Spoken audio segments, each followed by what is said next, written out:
तो 9.1 को सॉल्व करने से पहले मैं आपको हल्की फुल्की कुछ चीज़ें बताना चाहता हूँ। जैसे कि मान लो ये तो आपका क्या है, आप कहीं यहाँ खड़े हो, ठीक है, यहाँ कहीं खड़े हो, जैसे मान लो यहाँ कहीं खड़े हो। अब यहाँ से देख रहे हो, ठीक है, यहाँ से क्या देख रहे हो, देखो यार मेरी ड्राइंग ड्राइंग बहुत ख़राब है ना, ये आपकी क्या है, आँख है, ठीक है। तो आप यहाँ से क्या है ना, अब आँख के सामने जो है वो तो एक सीधी वाली लाइन हो जाएगी, इसको अपन क्या बोलेंगे, हॉरिजॉन्टल लेवल। क्या बोलेंगे, हॉरिजॉन्टल लेवल, ठीक है। अब मान लो ये कोई पोल है या बिल्डिंग है, कुछ भी है, एक्स वाई जेड कुछ भी है, जो एक सीधे खड़ा हुआ है। अब इधर कुछ मैटर चल रहा है, कुछ ना कुछ बात है, तो यहाँ से सीधे आप ऊपर की तरफ देख रहे हो, ठीक है। तो ये जो यहाँ से ऊपर की तरफ देख रहे हो, इस लाइन का नाम हो जाएगा लाइन ऑफ साइट, ठीक है। अब सुनो, जो आपकी आंख के सामने जो हॉरिजॉन्टल लेवल बनना था, और यहाँ से जब आप ऊपर की ओर देख रहे हो, तो इन दोनों के बीच में कुछ ना कुछ एंगल बनना होगा, उस एंगल को कह देंगे थीटा। और इस तरीके के जो सवाल सॉल्व करने के लिए मिलेंगे, वो सवाल होंगे एंगल ऑफ एलिवेशन के, ठीक है। ध्यान रखना है इतनी सी बात, ठीक। ये तो पहला केस हो गया। एक केस और होता है, मान लो इस बार क्या है, पहले आप नीचे खड़े थे, अब आप ऊपर खड़े हो, ठीक है। तो ये आपकी मतलब आँख है। यार थोड़ा देख लेना यार, डायग्राम वायग्राम खराब है अपना आँख के मामले में, आँख ऐसी बनी थी अपनी। अब देखो ये आँख है, अब आँख के हिसाब से हॉरिजॉन्टल लेवल क्या है, यहाँ पे उसके सीधे है ना। अब आप किसी बिल्डिंग पे खड़े हो गए, हवा में तो खड़े हो नहीं पाओगे, ये आपकी क्या हो गई, कोई ना कोई बिल्डिंग हो गई जिस पे आप खड़े हो, है ना। बिल्डिंग हो गई, पोल हो गया, कुछ ना कुछ तो होगा ही खड़ा होने के लिए। अब आपने देखा यहाँ कोई शेर है, और कुछ ना कुछ देख ही लिया है ना, तो यहाँ से जब ऊपर से इस तरफ देखोगे, ठीक है, तो ये तो क्या हो गया, हॉरिजॉन्टल लेवल हो गया आपका, ठीक। और ये क्या हो गया आपका, लाइन ऑफ साइट, ठीक है। ये लाइन ऑफ साइट हो गई। तो हॉरिजॉन्टल लेवल और लाइन ऑफ की साइड साइड के बीच में जो एंगल बनेगा वो थीटा होगा। और ये जो एंगल बनना है ऊपर से नीचे की ओर देखने साइड, तो इसको बोलेंगे एंगल ऑफ डिप्रेशन, ठीक है। तो ये कैसा केस हो गया, केस नंबर 2। अब इसको हम तो वैसे सॉल्व कर नहीं पाएंगे, लेकिन मैं आपको एक चीज़ बता दे रहा हूँ। जैसे आपने पढ़ा होगा, दो पैरेलल लाइन के बीच में अगर कोई एंगल बनता है इस जगह, इस तरफ, तो इस तरफ ये एंगल 1 एंगल 2 बराबर होते हैं, क्यों, अल्टरनेट इंटीरियर एंगल के कारण। तो ये धरती है ना, तो इसका ग्राउंड भी क्या है, सेम होगा, ठीक। तो ये लाइन और ये लाइन क्या हो जाएगी, पैरेलल। तो इस हिसाब से ये एंगल और ये एंगल आपस में बराबर हो जाएंगे। तो अगर ये थीटा है तो ये भी थीटा हो जाएगा, ठीक है। ये दो चीज़ आपको हल्की फुल्की समझ में आ गई।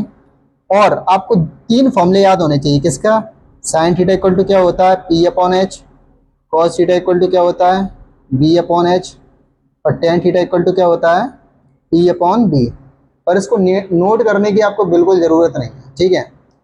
ये तो बस आपने हल्का फुल्का समझ लिया, दिमाग में एक बार बिठा लो, एक बार इसको अच्छे से देख लो पॉज करके, लाइन ऑफ साइट क्या है, हॉरिजॉन्टल लेवल क्या है, angle of elevation, angle of depression, और ये 2-3 फॉर्मूले, ठीक है। और सुनो, जब अपन एक्सरसाइज 9.1 को सॉल्व करेंगे, तो इसमें जो सबसे पहली चीज़ जो इम्पोर्टेंट है ना, वो ये है क्वेश्चन रीडिंग। आप क्वेश्चन रीड करते टाइम इसको इमेजिन कर पा रहे हो या नहीं कर पा रहे, इसका फिगर डायग्राम फिगर ड्रॉ कर पा रहे हो या नहीं कर पा रहे, वो चीज़ ज़्यादा इंपॉर्टेंट है, ठीक है। तो सबसे पहले आपको क्वेश्चन अच्छे से रीड करके उसको अच्छे समझ में आना चाहिए। सेकंड, उसका क्या होना चाहिए, आपको फिगर बनाना आना चाहिए। सॉल्व तो बहुत ईजी हो जाता है, ठीक है। तो जैसे क्वेश्चन नंबर जो फर्स्ट था ना, इसका डायग्राम ऑलरेडी दिया हुआ था, फिर भी मैं आपको मतलब समझाने की कोशिश करता हूँ, ठीक, कि कैसे है। तो क्वेश्चन नंबर 1 से स्टार्ट करेंगे। क्या दिया हुआ है, a circus artist is climbing a 20 metre long rope. कोई सर्कस सर्कस आर्टिस्ट है, ठीक है, वो एक 20 मीटर लॉन्ग रोप है, उसके ऊपर चढ़ने की कोशिश कर रहा है या चढ़ रहा है, ठीक है। Which is tightly stretched and tied from the top of a vertical top to the ground. देखो यार, अब इसको हल्का फुल्का देखो, कभी कभार तो कॉमन सेंस यूज करना है अपने को, ठीक है। मान लो हमें आता ही नहीं है, ठीक, तो कैसे दिमाग लगाएंगे कि इसका फिगर कैसे बनेगा। तो देखो, एक सर्कस आर्टिस्ट है, वो 20 मीटर लॉन्ग रोप पे क्या कर रहा है, चढ़ रहा है, ठीक है, जो कि बंधी हुई है। किससे बंधी हुई है, मतलब टाइटली स्ट्रेच, मतलब बिल्कुल सीधी है, और टाइड और बंधी हुई है, किससे, top of a vertical pole, vertical pole के टॉप से, टू दी ग्राउंड। अब मान लो ये तो आपका क्या हो गया, ग्राउंड हो गया, ठीक है, और ये आपका क्या हो गया, एक वर्टिकल पोल हो गया, ठीक है। अब रस्सी यहाँ से, ये तो पोल पोल का हो गया टॉप, और ये ग्राउंड का, तो यहाँ से बिल्कुल बंधी हुई है, ठीक है, ठीक। अब इस रस्सी की जो लेंथ है वो कितनी है 20 मीटर। इतनी बात पकड़ में आई हो आपको हल्की फुल्की। Find the height of the pole, height of the pole मतलब यहाँ हाइट फाइंड करनी है, तो इसको मैंने एच मान लिया है, ठीक है। हाइट ही तो फाइंड करनी है, कर लेंगे। If the angle made by the rope with the ground level is 30 degree, जो रोप के द्वारा एंगल बनना है, रोप और ग्राउंड के लेवल से लिखा ना, angle made by the rope with the ground, rope और ग्राउंड के साथ जो एंगल बनना है वो कितना बनना है 30 डिग्री बनना है, ठीक है।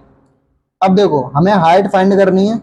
अब सुनो, चैप्टर 8 में आप इतना हल्का फुल्का पढ़ के आए होगे, जैसे इसके सामने ये क्या परपेंडिकुलर और ये हाइपोटेनस, तो परपेंडिकुलर अपॉन हाइपोटेनस किस वाले फॉर्मूले में होता है, साइन थीटा के फॉर्मूले में। इस बात को आप ध्यान रखना, ठीक है। तो बस यही दिमाग लगाना है, जैसे पी और एच दिया इसमें, इसके सामने इसके एंगल के सामने ये दिया हुआ है, ये परपेंडिकुलर हो गया, ये हाइपोटेनस हो गया, तो ये साइन थीटा का फॉर्मूला यूज होगा, बस सवाल सॉल्व। तो हम क्या लिखेंगे, इन ट्रायंगल, इसको नाम दे देते हैं, जैसे इसको नाम दे दिया मैंने ए, इस वाले पॉइंट को पी दे दिया, इसको बी दे दिया, तो A P B, in triangle A P B sine 30 degree equal to, देखो साइन थीटा जाएगा 30 डिग्री लिख दिया। अब परपेंडिकुलर, परपेंडिकुलर क्या है अपना ए बी, ठीक है, और ए बी अपना कितना है एच, और हाइपोटेनस कितना है 20, एच अपॉन 20। साइन 30 डिग्री की वैल्यू कितनी आती है, साइन 30 डिग्री की वैल्यू होती है 1/2, और यहाँ एच अपॉन 20, ठीक है। आगे पढ़ेंगे, आगे मतलब 20 इधर चला जाएगा तो 20 अपॉन क्या हो जाएगा 2, तो एच इधर है, एच इसको काटेंगे तो कितना आ जाएगा 10 एच, ये क्या हो गया 10 मीटर, ठीक है। तो हम आंसर में क्या लिख देंगे, hence height of the pole is 10 metre, ठीक है। शायद फर्स्ट वाला आपको क्वेश्चन समझ में आया हो, नहीं आया हो तो एक बार और ट्राई करो, और मेरे हिसाब से आप क्वेश्चन रीड करना सीखो, डायग्राम बनाना सीखो, ये तो कैलकुलेशन है, वैसे ही आप कर लोगे, ठीक है। तो इसी के साथ अपना एग्जाम जो क्वेश्चन नंबर 1 था वो बिल्कुल कंप्लीट हो चुका है। प्लीज़ वीडियो को पॉज करके इसको नोट कर लो,